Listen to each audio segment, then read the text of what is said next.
Hello, ladies and gentlemen. If you are joining on this live from the previous one, welcome back. If you are joining for the first time, we are about to have the watch along with me and my brother, the director of My American Identity Project. I'm just pulling up the movie right now on my computer screen. So we are actually about to watch it for the first time with everybody. I'd be lying if I wasn't extremely excited. It's been a long process for this film. You know, it's funny when you go in to making a film and you go into that, you don't realize how much of a process it was, how many people are involved in getting it done. It's really a crazy concept when you think of the amount of people that come together to create one thing. And then if you look at that echoed throughout pretty much every other industry, it's all groups of people getting together to make things happen. And I think that's something we wanted to kind of bring through with My American Identity Project.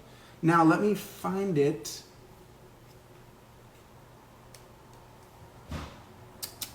Let me get Diego in here. Where is he? All right. He's not in here yet. So you guys know, Tessa just asked me, which bottle should we open? Like, which Prosecco, which champagne? And I'm like, we're going to go champagne first, right, guys? It's a big night. Let me do this.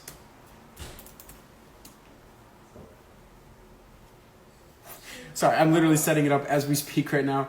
I think we should pop this on camera. We probably should, right? Yep, I think you should be the one to pop that.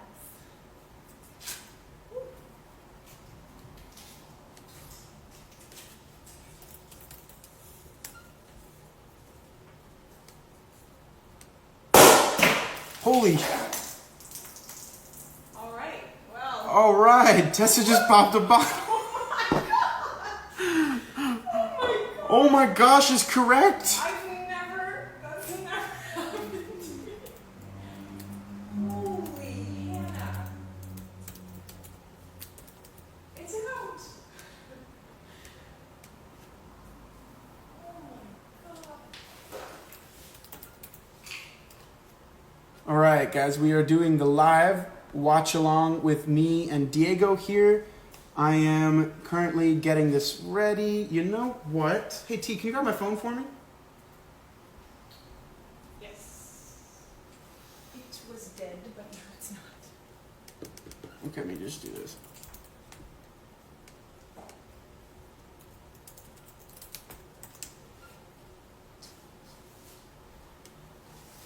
Okay, here he comes. Sorry.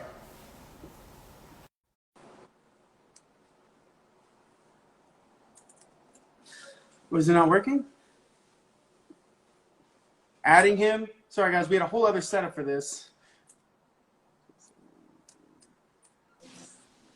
Yo, yo. Hey. Just getting this set up. Let's get it going. People are waiting. Let's go. Let's do this. I'm pumped. If you have Okay, hold on.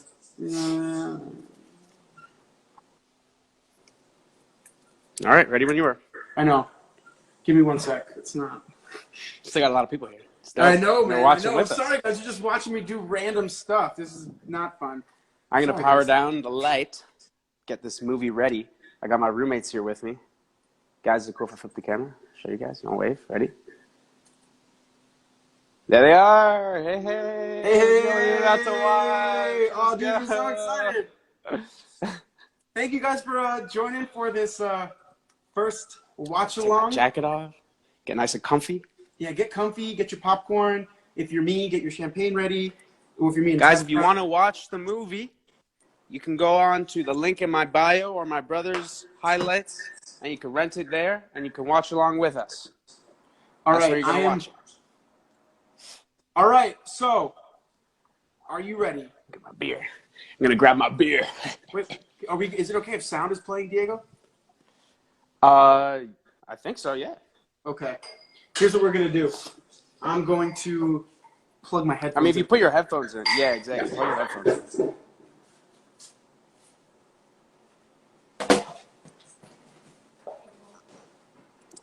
Wow. A lot of people here to watch the movie. Yo, this is so exciting! Yeah. All right. All right, everybody All at right, I'm home. getting ready. Hold on. Tessa's coming Yeah, over you with tell our... me. You tell me when you start, and then I'll start. All right, All right. I'm putting headphones on. You gonna dim the You'll be able to lights? still hear me. Tessa's gonna share headphones with me. Oh my gosh, look at that! She brought me some champagne. Yeah, of course you get to watch. What's get to what? Hey Tessa, will you grab the Marshall You can't headphones not watch. from the drawer that all the headphones are in? This Okay, is a the perfect time Kender for a getting headphone your splitter. beer. I love it. Yeah, the Kinder getting the Everyone beer. getting ready. Oh my goodness, let's take Christian, this everybody's opportunity. ready. We should take this Christine, opportunity sorry.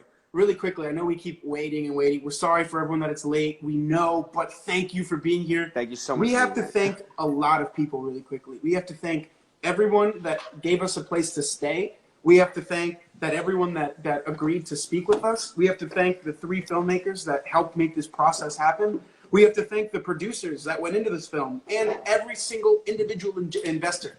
All of you guys that invested anything from $1 to $5 to whatever amount, all of you contributed into getting this done, bringing it here for all of us to enjoy. I'm going to switch headphones with you because I know you don't like these. Oh, no. You wear whatever's comfortable. No, because then you can watch this. These are cool because they already have a splitter. There you go. All right, I am ready, Diego. Are you? I'm ready. All right, guys. If anyone is doing the live watch along with us, we are playing. Yeah. We are going to be pressing play. In Already. 5, 3, 4. 3, 2, 1, play. Guys better rent.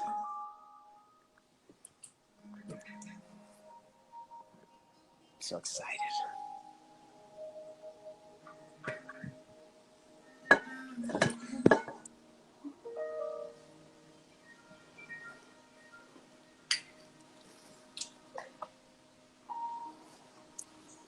Cheers, guys.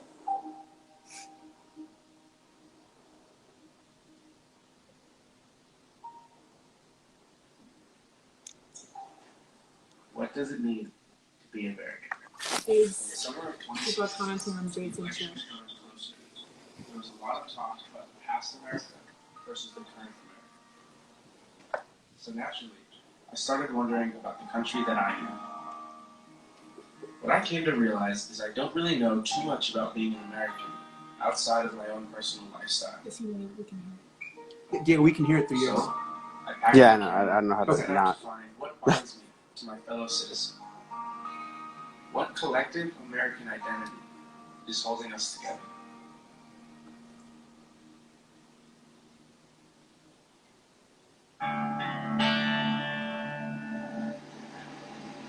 My grandfather made a living and raised his family on 100. That's just impossible to do that today. Great job.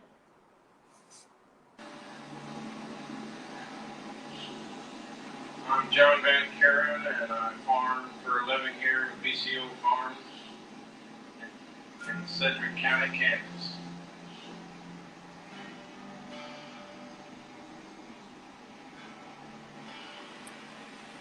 I started working fields when I was about 8 years old with my grandfather. My great-grandfather homesteaded, and my grandfather took it over and farmed it. And now we're farming 2,400 acres, enough food for 154 people. That's what the average farmer grows. Neither one of us, BJ or I, neither one have ever taken a paycheck out of the farm. The money would be nice at times, but it's not what it's all about. The idea of having the land is something that's stayed either in your blood or it's not. Dealing with plants, living things, taking care of them, keeping them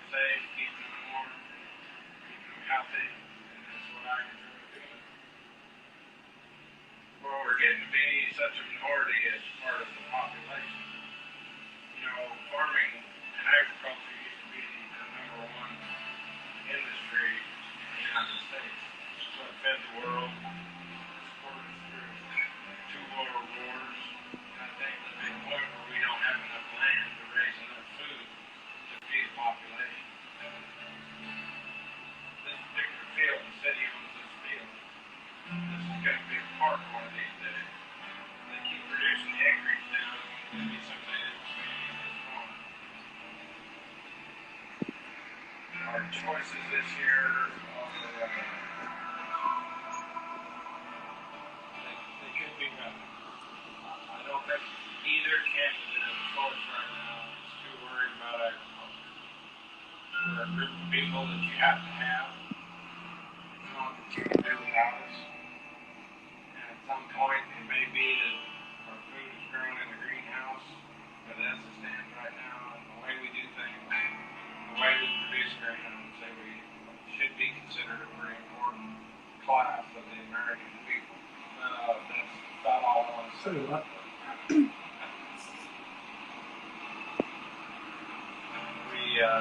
That's about all I want to say. The land is what It's funny because I'm so used to like being provides very us quiet with and our, watching a movie, but we abuse the land this is true. or don't do what we should be doing. It's just a common sense thing. It's nothing that scientists have to figure out and genuinely taking care of.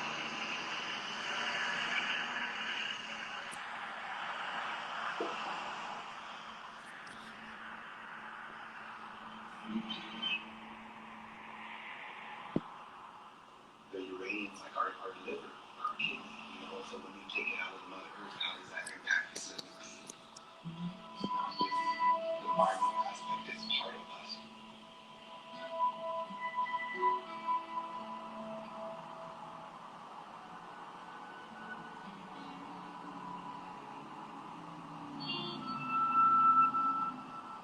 My name is Juan Mossey.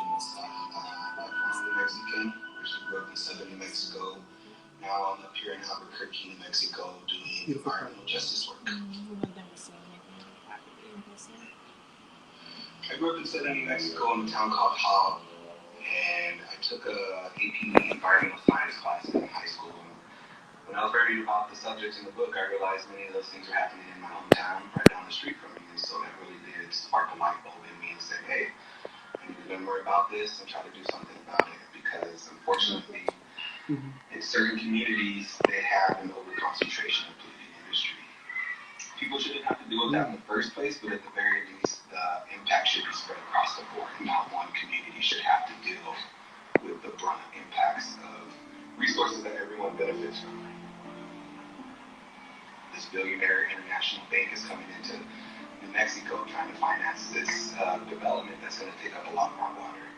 On the other hand, people have been farming here for generations, using that water in the irrigation ditch systems that have been set up for hundreds of years. It's part of our culture.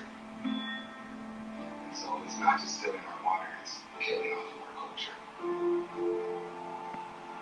In a select few places like Alibas, Arizona, Texas, and New Mexico, there's a set of people like myself who identify as Chicano. Gorgeous, man. There's a thing in New Mexico that, we didn't cross the border crossed that. So there's actually literally have been families here who were living here at this point before the border moved, and their family ties are still here after it moved, right? That is part of Chicano too, because we still feel like this is part of our land, right? This is part of our land, because a lot of it is still just tied to how the land really does feed us. And that's also why so many of our fights are for good air, clean water. And so there's a wealth of knowledge here that's based on land, culture, and tradition. That's really beautiful. A lot of people think about environmentalism as only the plants and animals, but our motto is justice where you work, live, and play. Although some industries can give people jobs, it can also hurt them. And there also has to be some equity around community health, which is usually what takes the brunt of the force from industry. And so the environmental justice movement grew out of that to say we deserve the same respect, we must honor Mother Earth and our cultural traditions, and we play a role in this problem. We play a role in getting our voice on how to resolve it. It's up to us as American people to really actualize what we want to our country to be. I love that. You can't free the people if you can't feed the people. All races, creeds, everything, and us being able to build together to something better. I will also say resistance and fighting for the right to live a good life is also being American. It's people are ready for transformation. It's based on love and unity and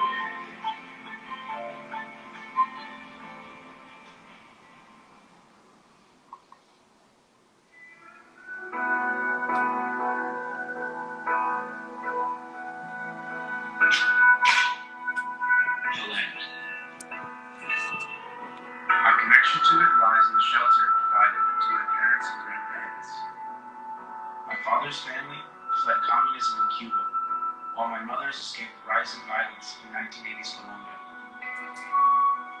For some, responsibility to this land is inherited by culture or way of life, while for others, it may be found in the security it provided them.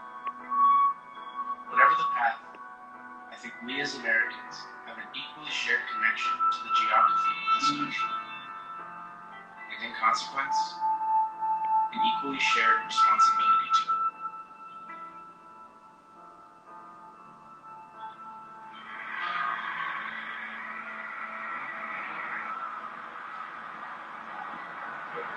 Because I was born to Norwegian parents, I could have chosen to be a Norwegian citizen, but I chose to be an American. My name's Stein Scholar, and I'm a personal trainer and fitness class instructor. I've pretty much lived in Marin my whole life. The big draw of being American. I think that's going to change.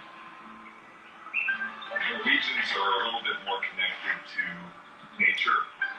My parents were both brought up in the same neighborhood in Norway. They were immigrants that came to the U.S. My dad had a successful career here. They brought up 3 kids in Marin County, and they were here for about 40 years. Being Norwegians is a big part of who I am. My education was in environmental education at UC Santa Barbara, which was one of the first environmental education programs in the country. Californians in general are more environmentally aware. It's such a beautiful natural place. I have so much outdoor space and so much preserved space. You have mountains, you have ocean. America's a pretty rad place. In 10 or 20 years, I'd love to see a country that's more united, that there's less racial divide, that we continue to develop green technologies that will make our impact less damaging.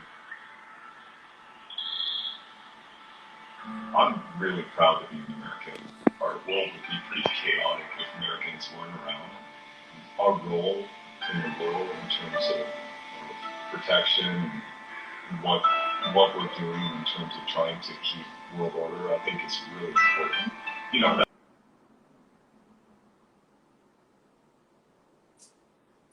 affect the world in a really great way. Hopefully, in a really great way, not in a really negative way.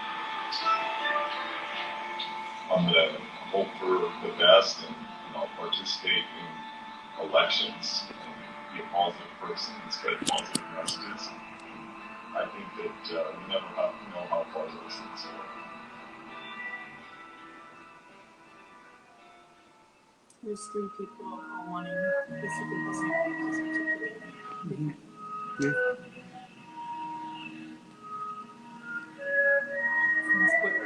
No, it's not a spoiler anymore. Oh god.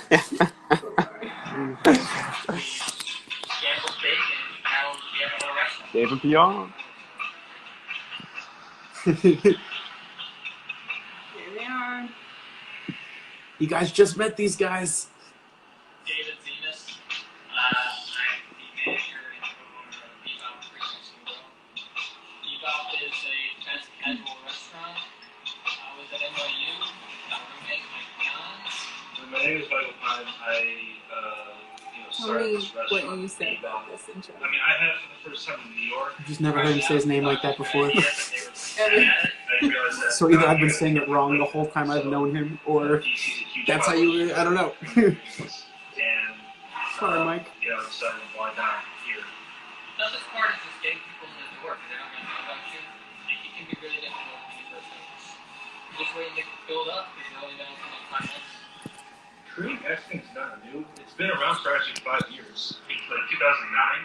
It was started by this guy, Roy Choi in LA. He claims that he made the first Korean barbecue taco, but I'm sure there's someone else in LA who did before that. Just there's a lot of Mexicans living there, there's a lot of Koreans living there. I mean, it definitely is for America that you dealt from somewhere else. Even still, if your family's been here for generations, your family still came from somewhere else. And so whatever that means, food, music, or movies, or any form of art, or kind of the way you live, or how you eat, all that stuff. It's a big basic part of here. I mean, if you work hard and you're stressed out, you can make things happen. I guess the American Youth Census, I love that line. even if success hits you, still gotta work with it. You can't just drop your guard for a second.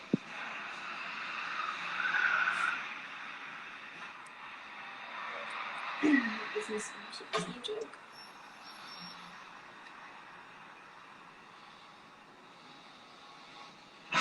Cool. So cool that we just saw them too. And I'm a producer. I agree, Tessa. I grew up on the west side of Chicago. I was like the kid that always had my head in books and stuff like that. I look at my music as a way to escape. Like the holiday sound of poetry. That's exactly how Chicago is. It's very diverse, and that's one thing I love about it. That's one thing that you can't take. It's different cities for the show. Just how you saw it. Yeah. Yeah, I know where everything is now.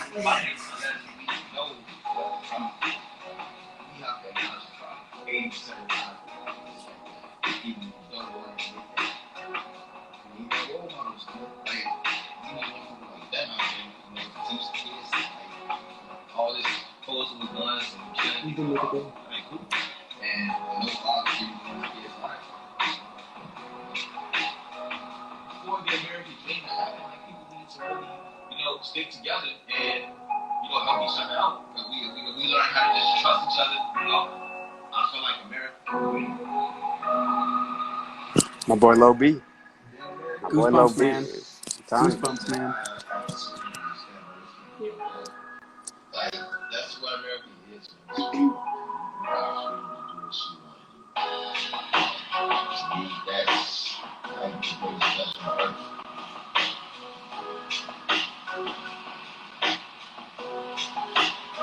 I'm from Chicago, and I grew up in the city. A lot of times people come in who aren't real familiar with what a lot of these things are. I'm Bridget Victor. I'm the owner of a piece of cake. Some may call it a metaphysical shop, some may call it a new age shop. Mostly people are coming in because they've got some healing to do. And it's not all about spells and pentagrams and Ouija boards. There's a lot of healing, and that's the background that I always want to stand by. And this is where my passion is. I'm here to help and support people.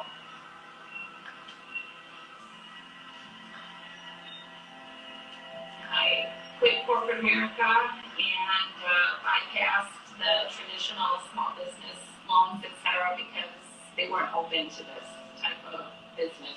So just maxed out a bunch of credit cards, and 3 years later, here it is. It's been an interesting journey. Sometimes in life you can't always focus on the money side of things. Why I'm glad that I'm an American is the idea of being able to have a business and to do what I want to do. We have opportunities to express ourselves, Crowded. especially when it comes to Yeah. our I belief was just system. thinking like, And to have this life that's so and smell. fulfilling. Mm-hmm. I can't wait to be there. When you go back to the Chicago pal, you should visit it. Say it again, bud? So when you go back to Chicago, you should visit In it. the U.S., Oh, I want to visit most her. Yeah, for sure. opportunities are commonly equated to monetary outcomes. However, I found that opportunities can take many more forms. They can be as simple as the chance to pursue a passion, a faith, or a calling. But most importantly, opportunity in the States means the chance to pursue your happiness, wherever that may lead.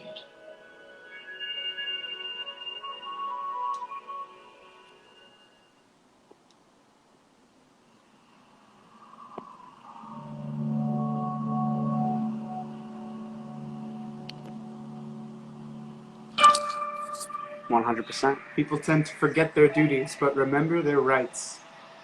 Aha. I feel like this is Right? Yeah. a really educational session. Yeah, I love this part.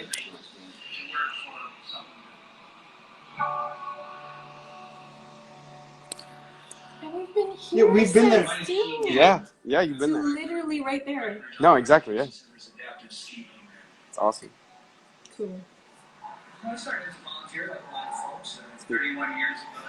And 6 years as a volunteer, I became the first grade ski instructor for this organization. And 6 years later, I got the job as director. I mean, I've been so pretty lucky in my life. I ought to help somebody. Myself, I was a ski bum, and this has brought value to my life. Certainly, I think more value than I've brought to the program. I'm sure they don't. So we work with a broad spectrum of people, all across the disability spectrum. We have people with physical disabilities, cognitive disabilities, developmental disabilities, and mental health issues. So that's quite a broad group of people. We do about 3,500 lessons a year. I would interpret that the community is very proud of the work that we do and very involved. We have 250 volunteers involved. We're one of the leaders, if not the leader, because we have a legal responsibility to. The Americans with Disability Act and the fact that we have so much federal land, which we get into politics, so we shouldn't give that all back to everyone. That should stay federal, so it forces us to help everyone access their land. Also, we're more willing early on to look at what people can do versus what they can't do.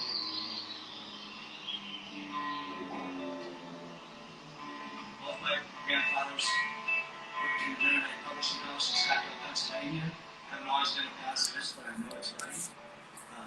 Not to really hurt other people. It's more important to serve other people. We all need to belong to a community. We all need to do things for others. And we all need at least one person besides our mom who cares about us. And so many people who don't realize that you need something a little greater than your son. I really think it's people that care a lot that make the real difference. When you can do something and you know you can, I think Americans generally do it. And if you disagree with a lot of things, remember, you are allowed to disagree. So make a change. Don't just disagree.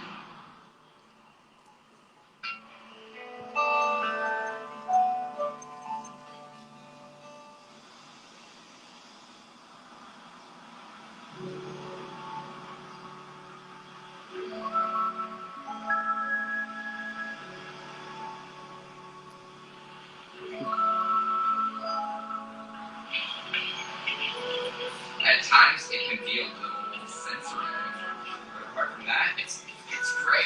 All the community theaters here, youth theaters do great stuff. It's like one of the cool artistic theaters. What's up? My name is Asher Jordan, and I'm just like an artist, I guess.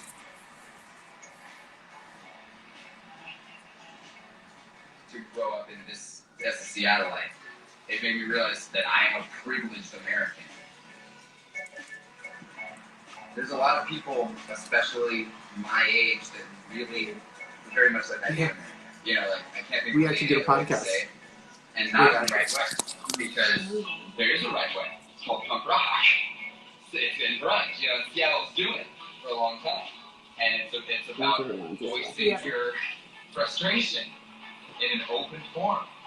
And I can definitely see why many people would say they are not proud of being American. And I don't think that that's a fault. To have pride in something, choose when you do. I think that's kind of a right we have as individuals in this country.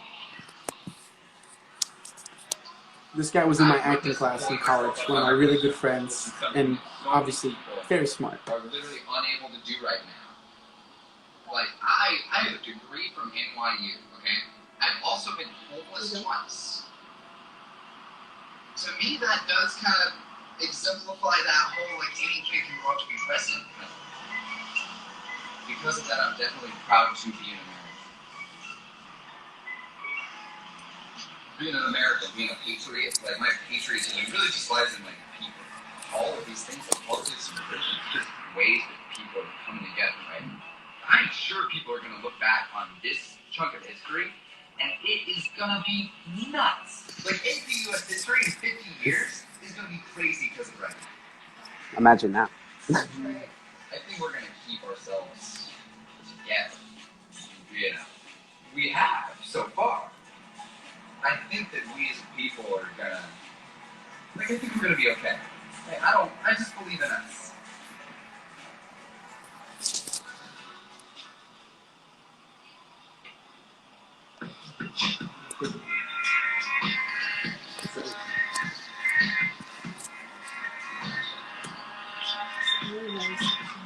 You too. You're so insightful. Everyone that we talk to is so insightful, dude. My name is Zoe Schneider, and do a lot of things. Right now, what I'm doing in Austin is I am my internship with the Alberto Foundation, which is a grassroots nonprofit based in Austin, Texas. And it was, more food service. They started coming in, which is what we're doing right now, to day camp for kids ages 5 to 12. And it was just a chance to connect with them, like level playing field, connect with kids that were stuck. That's how I ended up here, and I think that's how other people get here. That a lot of the work that Alan needs to get done gets done, because people are willing to serve, because this organization is working for the community time and time again. So I grew up in Marville, Illinois. Growing up there was good, safe, but interesting at the same time. Different background than most people in my community. One, I'm black, which most people in my community are not. Also, I'm adopted, so both my parents I grew up with were white. It's an interesting intersection, because I grew up with white privilege and black struggle. I got called N-word for the first time when I was like 6, or, so well spoken. Surprised, because I'm black, I can make full sentences. Being American to me right now is hard. And if I had to explain to someone, it's fear. There's a part of me that feels American pride, because I understand that it's built on some good ideas, but these ideas were never meant to serve me. In the same Constitution that gives me these freedoms and these rights that are so important to being American, I'm also called 3/5 of a person because of my skin color. It's in the same document. And that terrifies me. That being representation of the country that I was born in and live in. It's really hard to feel pride in a country that doesn't feel pride in me. But I feel so patriotic because I don't believe there's a higher form of patriotism than holding your country to a higher standard. Seeing your country's potential is the most patriotic thing you can do. It's not being complacent with the way things are. It's understanding that your country is destined for greatness and is capable of better. It doesn't serve me to be like, oh, everything's fine, so go America. It serves me to say, well, America's doing this right, but we need to work on this. That's how I feel, and that's how I perceive the world, and maybe that's wrong, and hope if it is, somebody tells me and enlightens me. It's the only way we learn is to get called on our bullshit, like, call me out, educate me, take a moment, make me better. I hope She's the people have best. enough patience She's literally the to do best. so.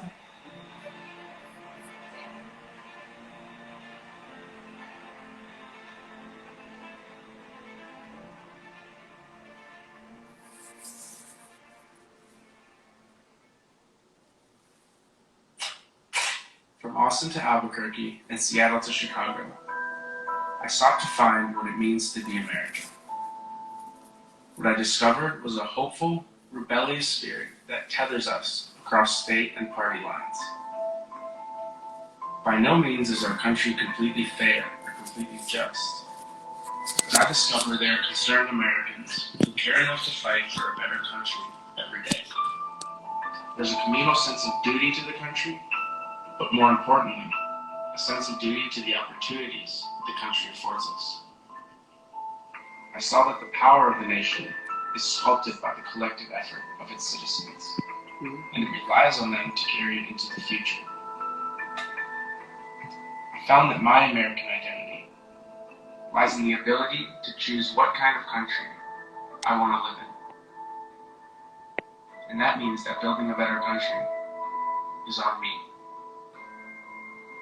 It means it's on us.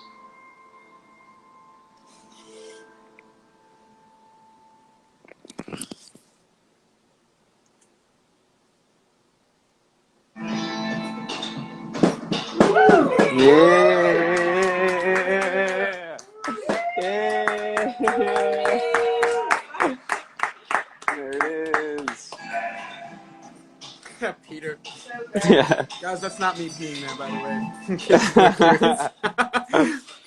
That wasn't Oh. me peeing. Yeah, so that's it. That's the doc right there, boy. All right. So, okay. So the movie's over, guys. Thank you, Jade. If you watched along with us, I hope you enjoyed. I hope you learned something. I'm going to ask Diego a couple of What's up? questions, and then we're going to wrap this night up. Which one? That's, just north of San Francisco. Yo, Yo. I'm going to ask you a few questions, and then we're going to wrap up. What do you say? Sounds good to me, brother. All right. So, Thank you so much. Dude. Absolutely. What part did you like? I loved her. Can we talk real quick? Oh, me? Yeah, really good, really? all right. Okay. This is Emily, Julian's girlfriend, my roommate. She said she Hi, cried Emily. and she really enjoyed the film. I really Aw. liked the film. I loved just capturing all the city life and the agriculture from Kansas. I'm from Nebraska, so opening with agriculture was really important, and love that aspect of it. Can they hear me? Yeah, making Okay. sure. I'm put on blast, guys. I just was crying. But You cry about everything. I cry about everything, but and then seeing Seattle was wonderful because that kind of brought me back to what I'm dealing with now with living in Los Angeles and near a different side of California, and then also just that fight to make America great, I think is so. I just said the Trump Right? should not be on here. not to make America great again, but just hi, Alex. Just us all coming together as a community and us realizing that and also having dreams as well and realizing that there's room for improvement, I think was really special instead of this, we're not perfect. And I think that that's the stigma.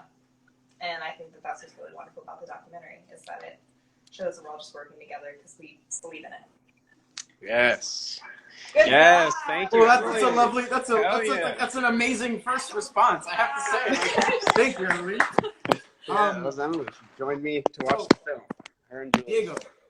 Yes. Diego, okay. Let me 4 fire years, up the man. lights over here. Yeah, please, dude. Okay. So I just have 3 questions again. We'll make it quick. Right. The first question, let me talk for a little bit.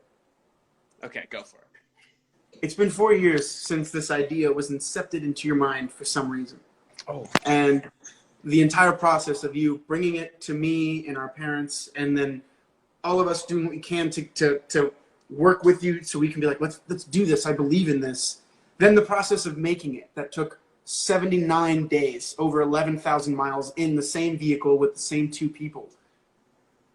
Not to mention all of the other problems and issues that could arise with that. Having to meet people, communicate, and now post-production, we had so much we had to do to get this from what you captured to what it can be. And now we're here on May 1st, almost May 2nd. The movie's out for everybody to watch, to take in, to learn, to... First thing I want to ask you, how are you feeling now it's out of your hands? This is how I'm feeling. I brought bubbles. Specifically brought bubbles. Okay. I feel amazing. I'm so happy it's out. I'm getting texts from people who have watched it now since it's come out. They pre-ordered it. And people are saying they're so excited about it. They're congratulating, saying it's a really great film. So that's obviously making me feel pretty good. I'm so happy I could watch it with you, brother.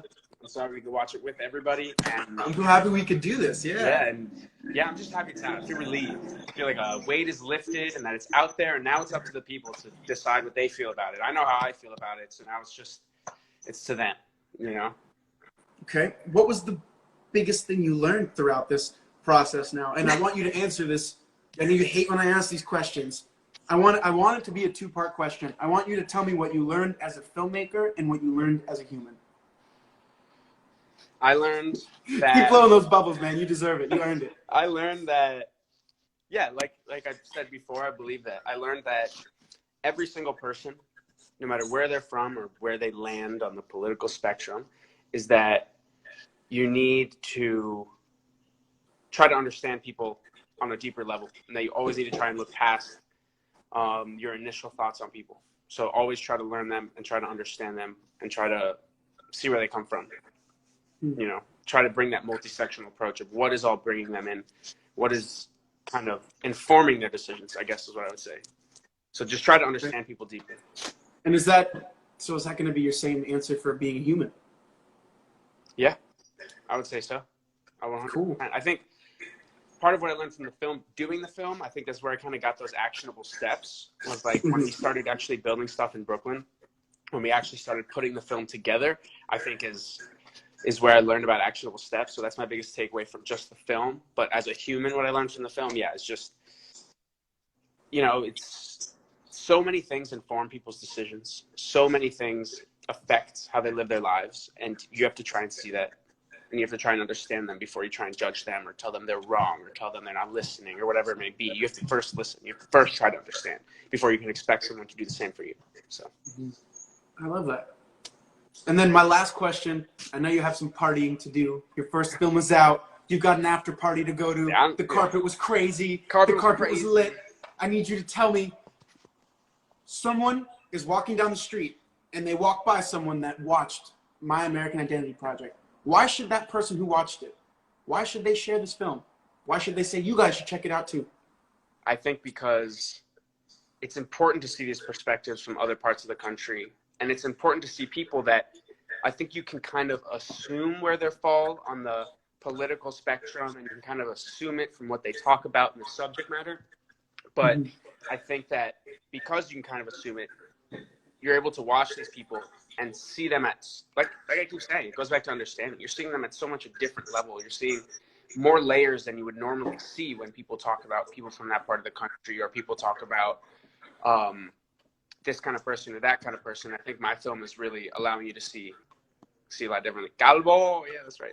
I think people are allowing you to see, you know, a lot deeper, I guess.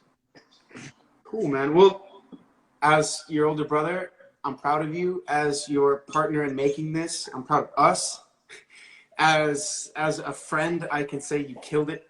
I love this piece of work. I think more people should see it, and I thank you for letting me be a part of it, man. Absolutely, brother. Thank you. This has been a great journey. Yeah, dude. So, everybody, we just did the live Watch With Us. We should have made that the hashtag. Watch With Us, make art with us. I know what we're thinking. But we just did the live Watch With Us for My American Identity Project, which everyone can find in the link in my bio or in Diego's bio on Instagram. Also, I have Instagram highlight stories where you can find our merchandise for the movie while supplies last. And you can also still find the link to watch it and check it out. If you do watch it and check it out, please, please, please tweet us. Let us know what you thought. And do something else that I think this film inspires, that I'm always trying to tell. Do something positive for your community. This film was all about the power that you have as an individual to incite change. So take that actionable step and change something. Whether it's you wave to the lady that lives next door that you know might be alone right now. Or if you can do something else, you can volunteer at a food bank, you can donate to something, you can share this with someone. Whatever you can do, take that step and help inspire a positive change in your community. Because that's what I feel like right now watching this, Diego. You managed to find the flame of hope that existed in a year in American history that many will say hope was hard to find. And you found that, and you showed the beautiful colors of this country that I've never seen. And I couldn't be prouder, man. I really couldn't. I hope you know that I'm not just like blowing air up, you know. I mean it. Thank you, brother. Yeah, dude. So now go enjoy your parties and your champagne. You brought your bottles, your bubbles. I brought mine. Exactly. Let's go. Let's celebrate the fact that this movie is out.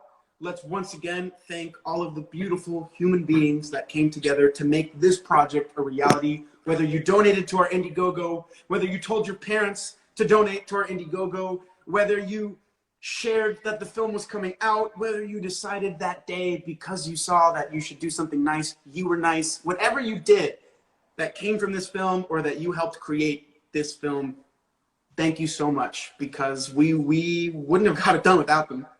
That's right. I want to thank everybody who supported us, everybody who housed us, everybody who fed us. I want to thank Miranda, Adam, Daniel, Apollo, Dom, Nick, Jade, Poppy, Mommy, Dave, Pion, all the people who showed up on the live Michelle, tonight, all the people who are here watching it tonight, who watched the film with us. I mean, literally, it's just such a community that we've built around this film. And speaking of community, we can all affect change, and you guys have all been here with us. So let's see what we can do after this film. And now more than ever, your community is extremely important. Support your local artists. Support your local businesses. Support the people around you, because that's who you have. Like that's like I think this is. I'm gonna say it again. I think when we started this movie, we had no idea what was gonna come from it. 4 years later, we discovered the perfect time to release it. A time when everyone's at home, desiring a connection or a deeper understanding to themselves or their country, and this movie couldn't have been made for a more perfect time for it to come out. Like, it was just ready, and that all speaks to your insight, dude, and your idea and your ability to put words to action, man. And Thank you should be proud of that. You should be really proud of that. I just hope people enjoy it, right? I just really hope people enjoy it. So, well, that's to get out there, watch the film. Go watch the movie. On demand / my AIP. Enjoy, and please watch the film. I think it's something that you'll all really enjoy. It's something very powerful. So, all right. So this is a lot of sweat and blood into it. A lot of sweat and blood. That's right. So this is your executive producer and director of My American Identity Project. We just premiered our project tonight. Check it out on Vimeo. Thank you for following. Thank you for supporting. Thank you for being here. Now, go out, continue learning, continue growing, continue loving, continue asking questions, and continue to be positive forces of change in your communities. Diego, let's get out of here. Goodbye, everyone. Thank you. Bye, Low Cab made a Low. You see Low? Yeah, I saw Low. I saw Nick. I saw Claudia. I saw everybody out there. I saw everybody, man. I just feel bad I couldn't call them out. That's All right. Well, I saw Victor and Lauren too. All right. They were there. Thank you, guys. Enjoy your nights. Thank you, guys. For those of you that are still up, go to bed. And for those of you that are in LA time, call me and let's party. Exactly. All right. Bye. Good night, everybody.